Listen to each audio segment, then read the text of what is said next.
Shalom, selamat berjumpa kembali dalam acara Masih Ada Tuhan.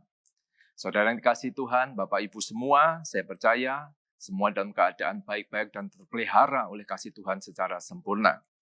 Mari kita melihat di dalam Injil Yohanes pasal 8 ayat 1 sampai 11. Tetapi Yesus pergi ke Bukit Zaitun. Pagi-pagi benar ia berada lagi di bait Allah dan seluruh rakyat datang kepadanya. Ia duduk dan mengajar mereka. Maka ahli-ahli Taurat dan orang-orang Farisi membawa kepadanya seorang perempuan yang kedapatan berbuat zina. Mereka menempatkan perempuan itu di tengah-tengah lalu berkata kepada Yesus, "Rabi, perempuan ini tertangkap basah ketika ia sedang berbuat zina. Musa dalam hukum Taurat memerintahkan kita untuk melempari perempuan-perempuan yang demikian. Apakah pendapatmu tentang hal itu?" Ayat yang ketujuh, dan ketika mereka terus-menerus bertanya kepadanya, ia pun bangkit berdiri lalu berkata kepada mereka, "Barang siapa di antara kamu tidak berdosa, hendaklah ia yang pertama melemparkan batu kepada perempuan itu." Lalu ia membungkuk pula dan menulis di tanah. Tetapi setelah mereka mendengar perkataan itu, pergilah mereka seorang demi seorang, mulai dari yang tertua. Akhirnya tinggallah Yesus seorang diri dengan perempuan itu yang tetap diam di tempatnya. Lalu Yesus bangkit berdiri dan berkata kepadanya, "Hai perempuan, di manakah mereka? Tidak adakah seorang yang menghukum engkau?" Jawabnya, "Tidak ada Tuhan." Lalu kata Yesus, "Aku pun tidak menghukum engkau.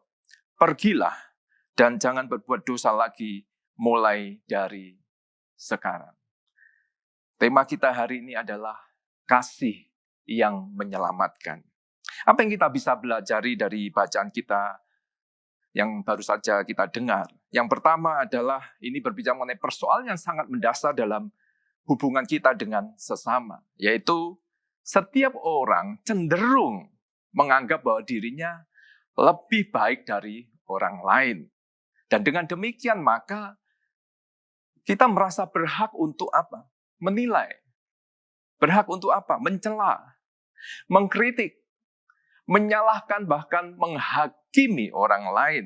Ya, contohnya sederhana, seringkali kita di dalam satu kehidupan kita, seringkali kita menyalahkan orang-orang yang ada di sekitar kita. Kenapa? Karena kita merasa bahwa diri kita lebih benar, lebih baik daripada mereka.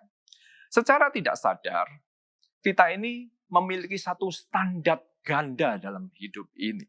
Ya, orang-orang kaum Farisi, ahli-ahli Taurat ini, mereka memiliki standar ganda, firman Tuhan, peraturan-peraturan hukum yang ada, berlaku bagi orang lain tetapi tidak bagi dirinya sendiri. Ini yang dilakukan mereka. Mereka melanggar banyak hukum Taurat, tetapi mereka tidak merasa bersalah dan merasa tidak perlu dihukum. Tetapi mereka ketika melihat kedapatan perempuan yang berzina ini, mereka berkata, "Oh, harus dirajam batu menurut hukum Musa."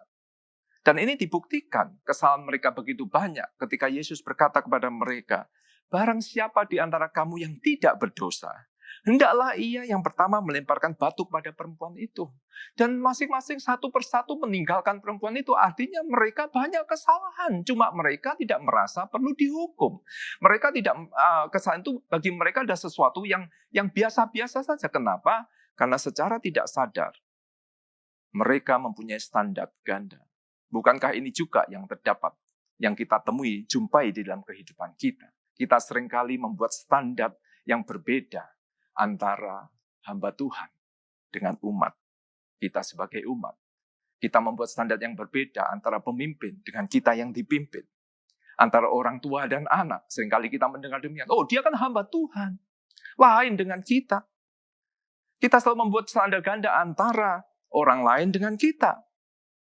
Sering kita mencela, menilai, menyalahkan dengan tidak pernah melihat kehidupan kita sendiri. Mari kita lihat di dalam firman Tuhan dalam Matius 7 ayat 1 sampai 5.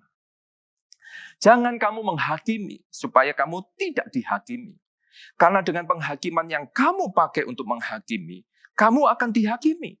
Dan ukuran yang kamu pakai untuk mengukur akan diukurkan kepadamu." Tidak ada standar ganda dalam kehidupan kita mengiring Kristus.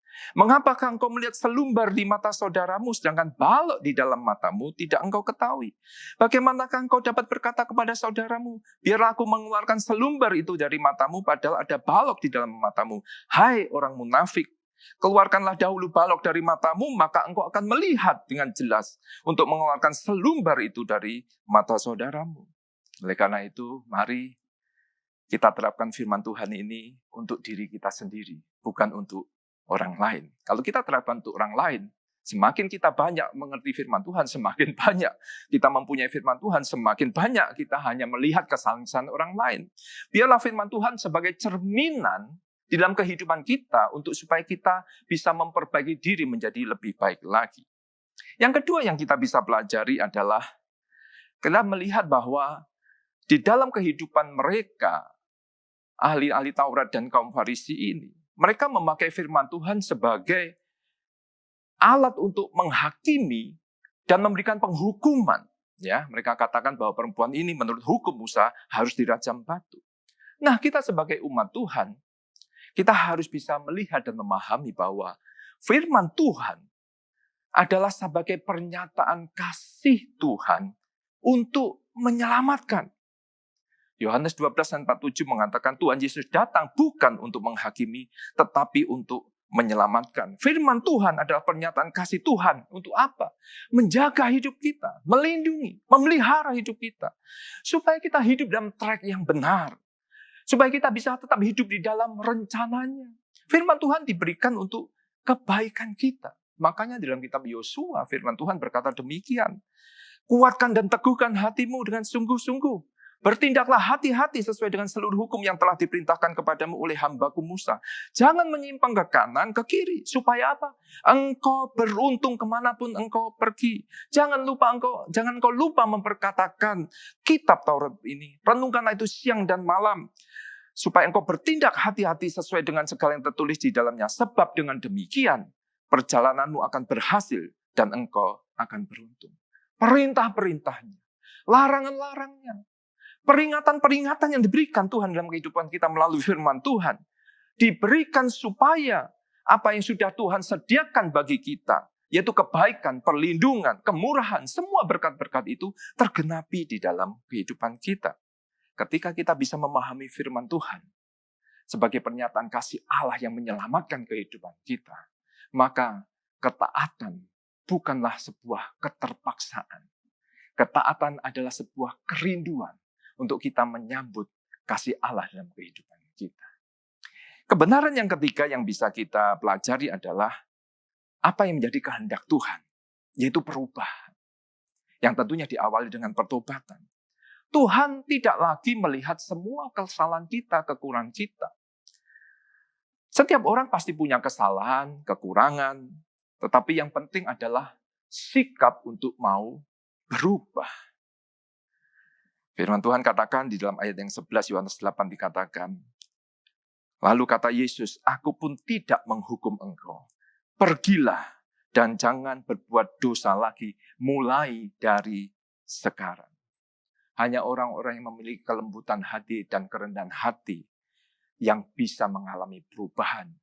Orang-orang seperti ahli Taurat kaum Farisi yang merasa dirinya baik, dirinya sudah benar.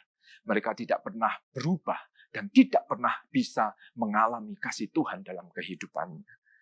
Kita harus menjadi orang-orang yang lembut hati, yang mau berubah, yang menyadari kekurangan dan kelemahan kita.